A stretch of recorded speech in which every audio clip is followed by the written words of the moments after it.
no rádio. Check-up no rádio, hoje recebendo o médico geriatra Belísio Neto. Doutor Belísio, seja bem-vindo aqui ao nosso Panorama 95. Bom dia. Bom dia, Marcos. Bom dia, Geraldinho. Satisfação, mais uma vez, poder participar aqui do Panorama, sempre trazendo alguns temas relacionados à geriatria, à saúde do idoso. Doutor Belísio, o senhor sempre fala aqui no nosso programa sobre essa questão do Alzheimer, quais são as principais causas, né? Como é que a gente consegue identificar. Só que essa pandemia tem deixado, por exemplo, as pessoas idosas muito transtornadas, né? Alguns sinais, por exemplo, que surgiram nessa pandemia podem levar principalmente quando isso é diagnosticado de forma, por exemplo, precoce, a achar que eu estou com um problema de saúde que na verdade eu não estou? Excelente, Marcos. Na verdade, assim, os idosos, o que acontece é que eles devem ser acompanhados de maneira periódica, né? Então, nesse acompanhamento, a gente identifica sinais no início, né? A gente está ali apurando não só da memória, mas a gente acompanha a mobilidade, se ele está numa velocidade de marcha boa, porque isso quer dizer se ele tem risco de queda, se ele está entrando num processo de fragilidade. A gente acompanha a multimedicação, a polifarmácia, se aqueles remédios estão fazendo interação, se aqueles remédios estão certos, se estão errados, a gente já pode diminuir. A gente acompanha o estado nutricional, a gente acompanha a cognição, essa questão da memória, acompanha o humor de perto, né?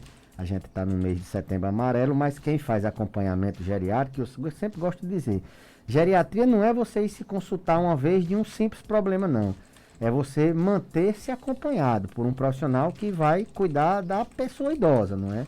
Aquele profissional, lógico, ele tem algumas especificidades, ele tem algumas doenças que ele atua, como por exemplo a pergunta que você fez de Alzheimer, mas ele é necessariamente um médico que acompanha o idoso na sua forma integral, tanto já atuando na prevenção, como reabilitando e tratando as doenças. Então, antes da pandemia, a gente tinha aqueles pacientes que já estavam quase que entrando numa fase de Alzheimer. Ele tinha um estágio antes de déficit cognitivo leve, que é um estágio geralmente da fase pré-clínica da demência, da fase pré-clínica do Alzheimer, e que a pandemia facilitou tudo isso. Como assim?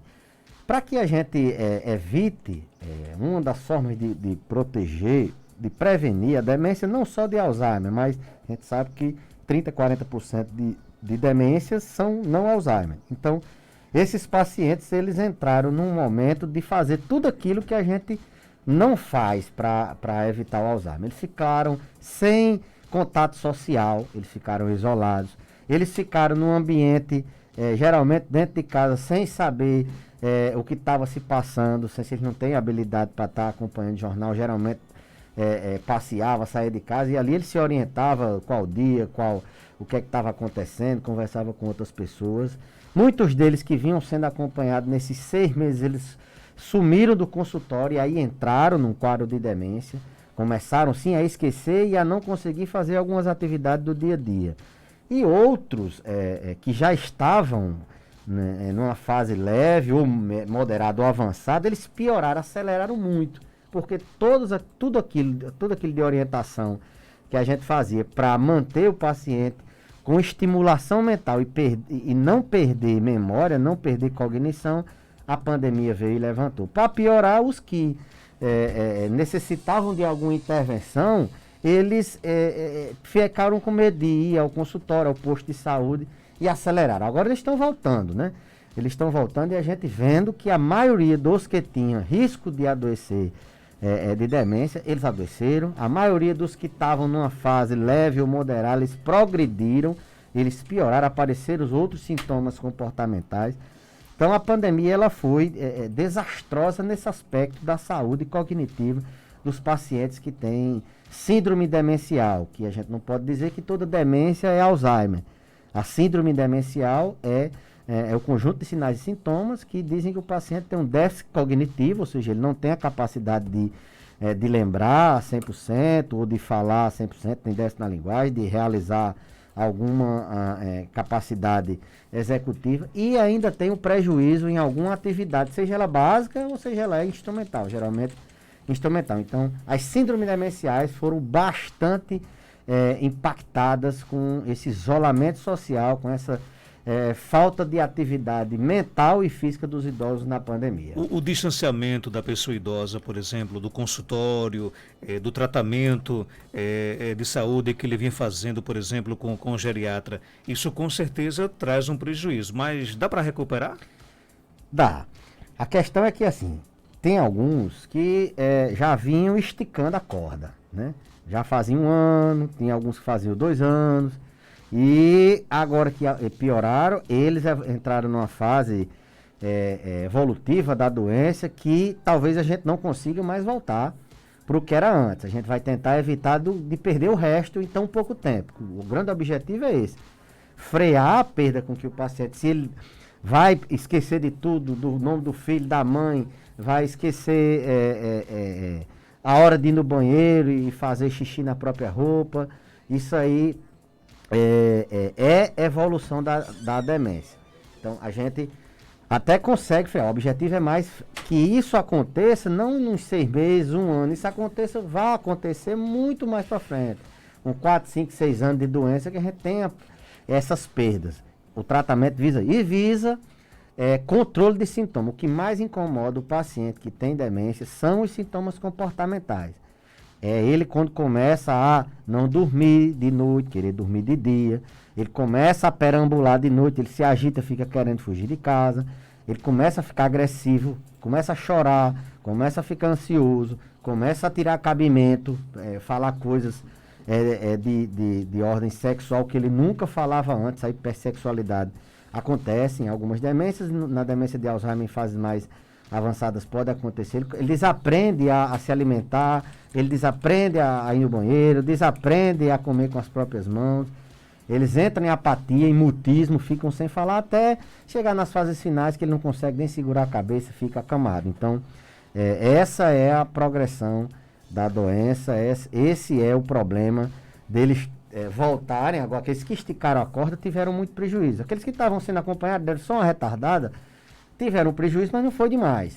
Mas aqueles que já estavam remarcando, mesmo antes de pandemia, não, tá bem, é um dos grandes erros, que não, ele tá bem, não tá sentindo nada, a gente não só vai para o médico quando tá doente. Aliás, o paciente idoso ele tem que ir para o médico quando ele está doente, mas ele também tem que ir quando ele está bem, para a gente precaver, para a gente se prevenir, fazer uma avaliação, uma estimativa do que ele pode adoecer, porque ele está num risco de adoecimento muito maior do que o adulto jovem, mesmo ele não sentindo nada. E o que acontece, eles ficam bons e desaparece, só volta quando adoece. Não, isso em fases de adulto jovem é até aceitável, nem tanto, mas num indivíduo de 70, 80 anos, que toma 3, 4 remédios, ele não pode ficar sem ir. Eu não digo só no geriatra, não, ele não pode ficar sem ir a um serviço de saúde para ser examinado, para ser verificado pressão, feito um eletro, alguma coisa nesse sentido, com mais de 1 ano, não. Ok, tem pergunta aqui no nosso WhatsApp, vamos ouvir. Bom dia, doutor. Minha mãe tem Alzheimer. Agora deu para dizer que não está conseguindo fazer cocô. Eu dou remédio, já fiz lavagem nela, ela fica me aperreando. Eu já fui pro CESP com ela, lá foi feita lavagem, foi feita uma tomografia e o doutor disse que ela não tem nada. Mas todo santo dia de tarde ela fica me azucrinando, pedindo para ir pro CESP. Tem hora que eu não sei o que fazer, não sei se isso é verdade, se isso é mentira. E aí, essa dúvida é normal? É uma dúvida do dia a dia, não só o fato de cocô. Ela aí está com sintoma de constipação. Assim, final da tarde é o horário que os pacientes que têm demência pioram, né? Ela está com um comportamento repetitivo. Isso acontece não só com vontade de evacuar, mas eles dizem que estão com uma certa dor, eles estão com a tontura, sintomas que eles tinham quando estava iniciando a demência, eles ficam a demência toda achando que está com aquela dor. E na verdade, a gente tem que investigar se realmente aquilo procede, mas algumas vezes a gente chega à conclusão que aquilo é um sintoma memorizado, assim a gente diz. Então, qual a minha orientação para essa família? Esses pacientes que têm desconforto achando que é constipação, geralmente eles estão com dor abdominal, e não é nem a vontade de evacuar. Então, o que é que a gente faz? A gente geralmente orienta a fazer um analgésico. Ela já foi examinada, ver se não tem nada, ela não está com o intestino preso, ficar fazendo lavagem, laxante, pode até piorar ela, mas pode ser um sintoma de dor, e às vezes aliviar a dor, que é difícil de identificar num paciente idoso dor, às vezes aliviar a dor na verdade, esse sintoma que ela está tendo. Mas antes disso, tem que se otimizar o tratamento. Tem que ver, será que está na dose certa o remédio para Alzheimer, se é um, se é dois, se não precisa de mais um, porque o problema aí, se ela não tiver com nada clínico, não for um divertículo, não for uma verminose, não for uma diarreia, uma intolerância alimentar, lactose, frutose, alguma dessas intolerâncias, afastou causas clínicas, provavelmente é da demência. Ajusta-se o tratamento da demência e depois pesquisa-se dor. Ok, tem mais pergunta aqui chegando, né? Doutor, o meu, certamente, não identifica aqui se é um parente, enfim, o meu veio com uma irritação muito grande, né? A gente vê como se fosse sem paciência. Isso é começo de uma ansiedade? E aí? Irritabilidade é um sintoma bem comum no paciente que tem ansiedade. A ansiedade é aquela facilidade extrema de se preocupar, aquela preocupação antecipatória, aquele medo inexistente de coisas acontecerem, preocupação excessiva, né? A ansiedade cursa muito com pensamento acelerado, com estado de hiperalerta. A ansiedade cursa com insônia, a ansiedade cursa também com irritabilidade. A pessoa fica tão inquieta, ansioso, com medo de alguma coisa, preocupado, que ela cursa com irritabilidade. Então, sim, é um sintoma de irritabilidade. Agora, é muito mais comum irritabilidade no paciente idoso quando ele tem depressão. A depressão no idoso, ela cursa também com tristeza, com angústia, mas ela cursa muito mais com sintomas físicos, com isolamento, ele para de se comunicar, para de fazer as coisas, não quer mais fazer o que ele fazia antes, e ele fica muito irritado, impaciente. Já é natural do envelhecimento ele diminuir um pouco esse humor, mas a depressão ela cursa muito com irritabilidade. E tem um tipo de depressão específico chamado distimia, que é uma irritabilidade crônica como sintoma principal por mais de 2 anos. Aquela pessoa que é irritada com tudo, se ela está mais de 2 anos irritada com tudo, ela pode ter um tipo de depressão que a gente chama de distimia. É muito comum nos idosos. No caso é o pai da nossa ouvinte, ela até disse, não diga meu nome porque ele está ouvindo, vai ficar mais brabo ainda, não aceita tomar remédio, é difícil, né? Não, mas aí a gente tem como manobrar, difícil é levar para consulta, levando lá a gente dá um jeito. O primeiro passo é convencê-lo aí para o geriatra. Certeza. Okay. Não geriatra, mas assim, uma especialidade que possa, um médico, eu digo que examinando bem, esse perfil ele não quer nem ver médico, geralmente. Doutor Belizo, o mais difícil para a família, por exemplo, eu tenho alguns amigos que têm familiares com Alzheimer, e eles ficam naquela ansiedade de chegar o dia, por exemplo, do familiar, esquecer o nome daquele paciente, do filho, da filha, do irmão, enfim. Isso, a família tem que estar preparada para esse momento também? Olha, Marcos, é um dos momentos mais difíceis é quando o pai esquece ou a mãe, ou o avô, a avó esquece o nome. É normal, aqui e acolá ele tem 20 filhos, 30 netos, ele trocar ali uma vez ou outra é natural isso. Mas quando começa a trocar ali de frente para você e a gente percebe que está no nível acima, a família fica acabada. A gente é muito comum nas consultas que a gente está investigando déficits de memória, a gente está investigando esquecimento, a gente fazer testes da memória, né? E quando a família que acha que o pai não tem ou a mãe não tem aquele esquecimento que ele acha que é demência, quando a gente faz os testes, que ele começa a esquecer coisas simples, que ele sempre lembrava antes, como um simples cálculo, como o dia da semana,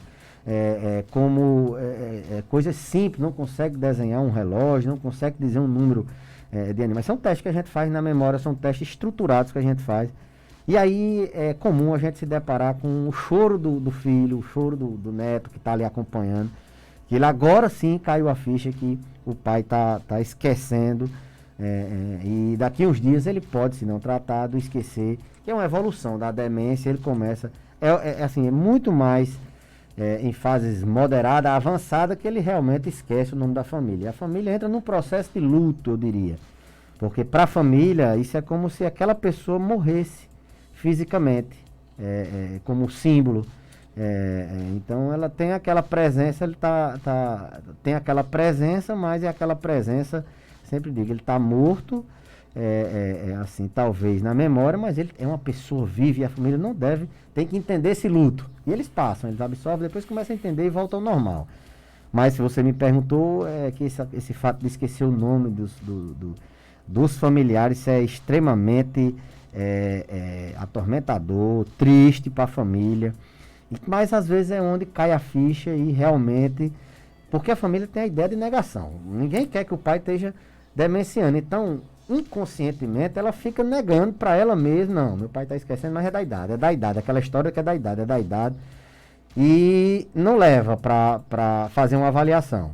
Não, é da idade, não é esquecimento, não é Alzheimer, e isso às vezes atrasa 1 ano, 2, que é onde a gente mais tem êxito, é no começo, né? Como câncer. O êxito no câncer é quando a gente trata no começo. E as famílias, com inconsciente, não é por maldade não, mas na ideia de que o pai, ele negando que o pai tem aquilo para ele mesmo, entendeu, Marcos?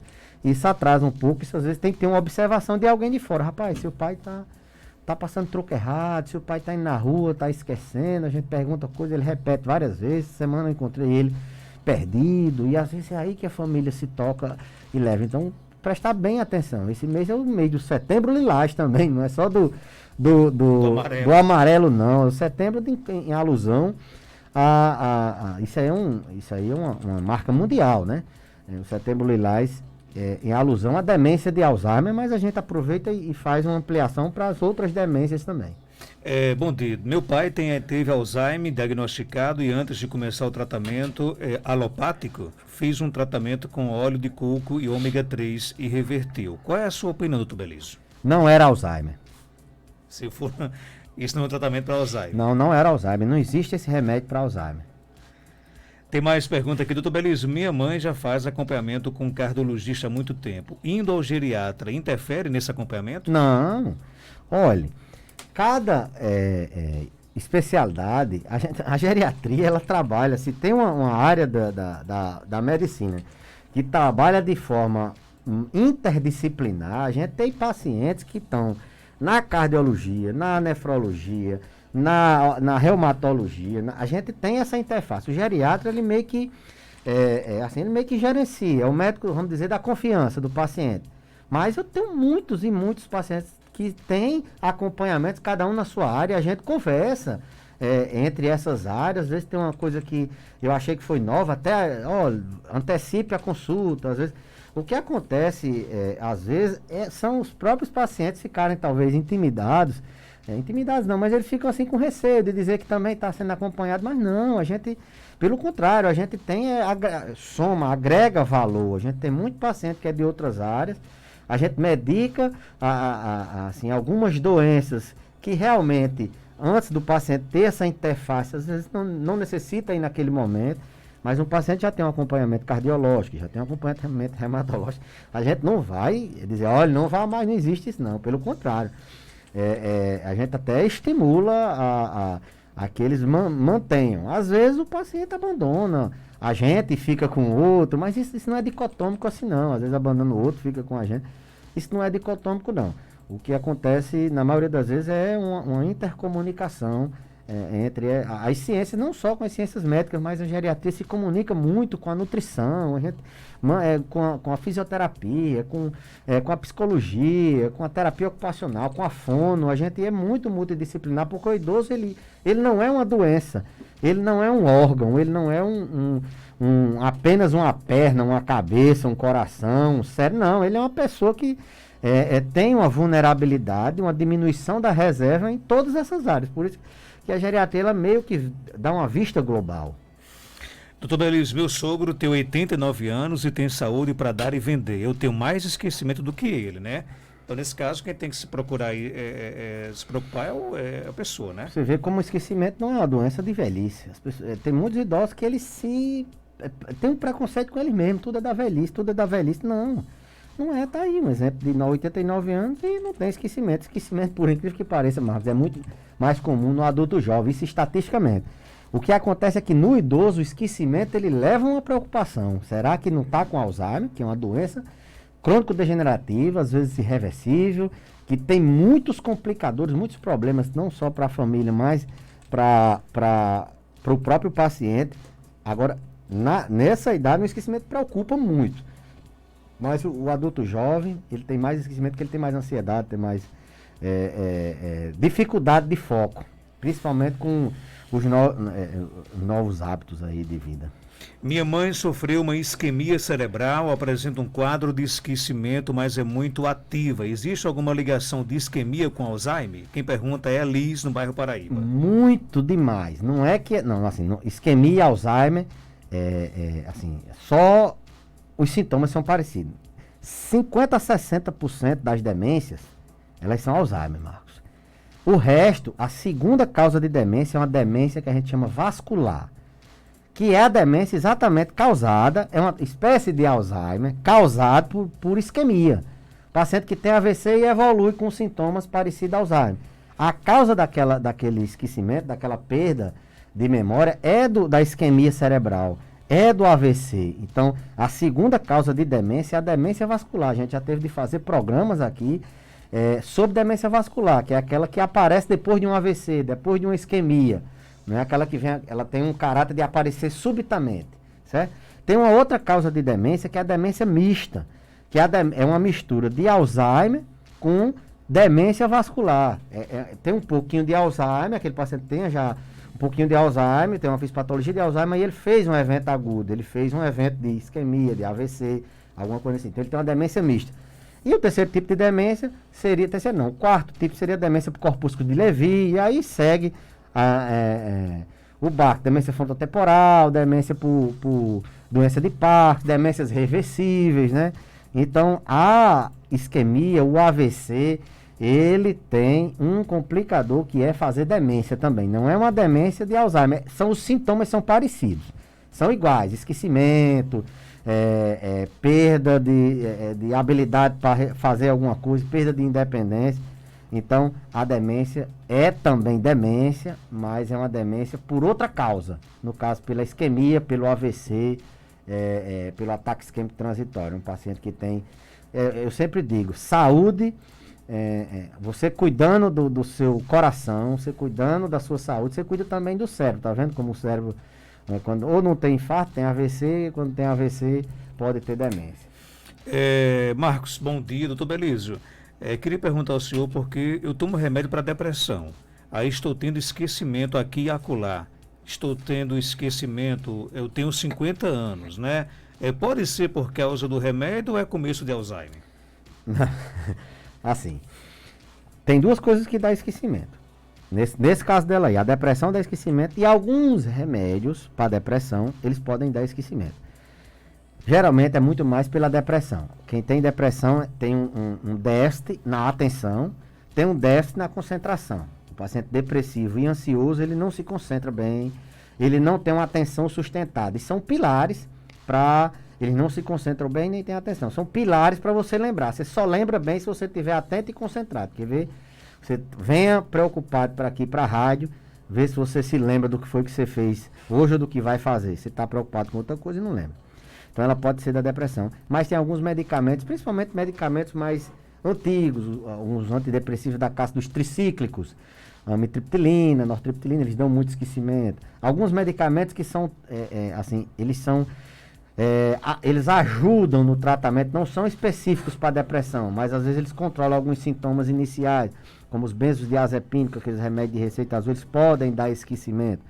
Mas essas novas classes de medicamentos, os inibidores seletivos de recaptação de serotonina, citalopram, sertralina, escitalopram, os duais, como venlafaxina, desvenlafaxina, duloxetina, esses não causam esquecimento, não. Eles não têm como... Pelo contrário, eles tratam a depressão e a depressão não tem esquecimento. Então, antidepressivos, assim, de algumas classes pode sim causar esquecimento, mas a grande maioria desses mais novos não causa não. Acho que o esquecimento está mais relacionado à depressão do que mesmo ao remédio. Tem mais pergunta? Doutor, bom dia. Tenho 30 anos e sempre estou com esquecimento. Às vezes faço algo, tipo, quando vou sair, desligo o fogão. No máximo 5 minutos fico na dúvida. Se eu sair logo, com 5 minutos eu fico na dúvida. Se desliguei o fogão ou não. Vou para a rua fazer compra. Se não notar as coisas que tenho que comprar, eu volto sem nada, pois não lembro de nada do que estava faltando. Estou muito esquecida e só tenho 30 anos. Isso é normal? E aí, doutor? Não, não é normal, mas também é resolvível. 30 anos não existe Alzheimer com 30 anos. Você pode ter até um fator de risco, se você não tratar, virar Alzheimer.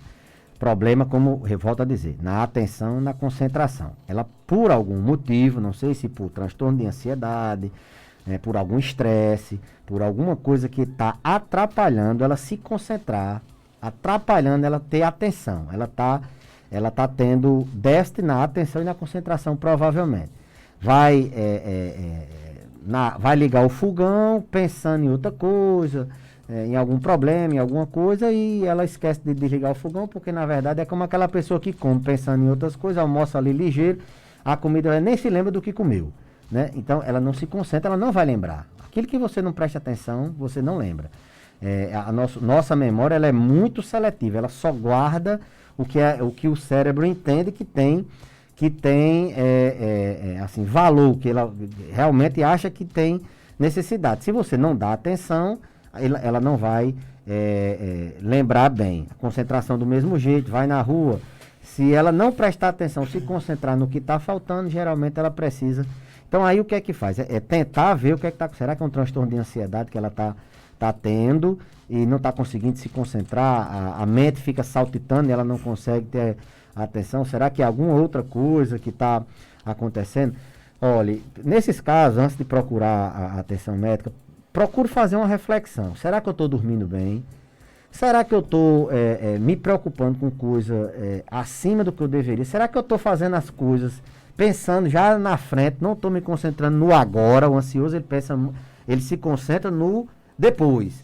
Ele está aqui dando uma entrevista, mas ele já está pensando no que vai fazer daqui a pouco. Ele está, às vezes, conversando com você, mas no mundo da lua, pensando, está fazendo uma coisa aqui, mas pensando em outra coisa. Ele não vai lembrar do que ele está fazendo.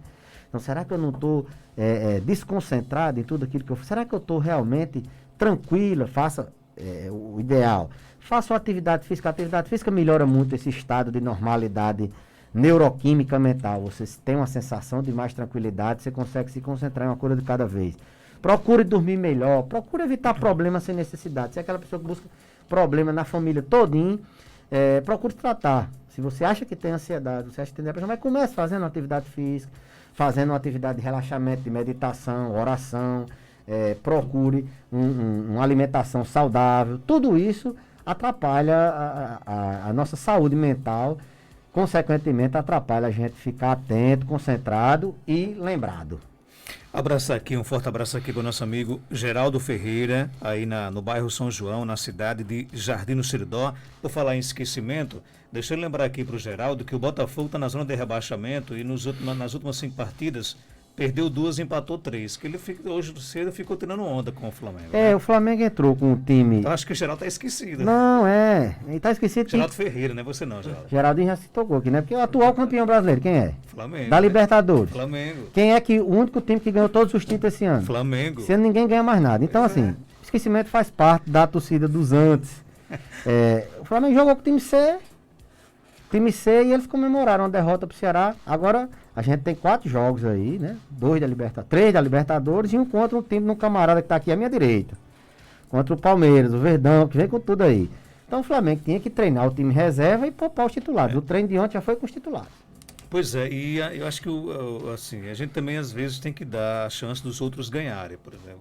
Fica sem graça. Você vê que o grupo da gente lá, que a gente tem de futebol, só é animado quando o Flamengo deixa empatar.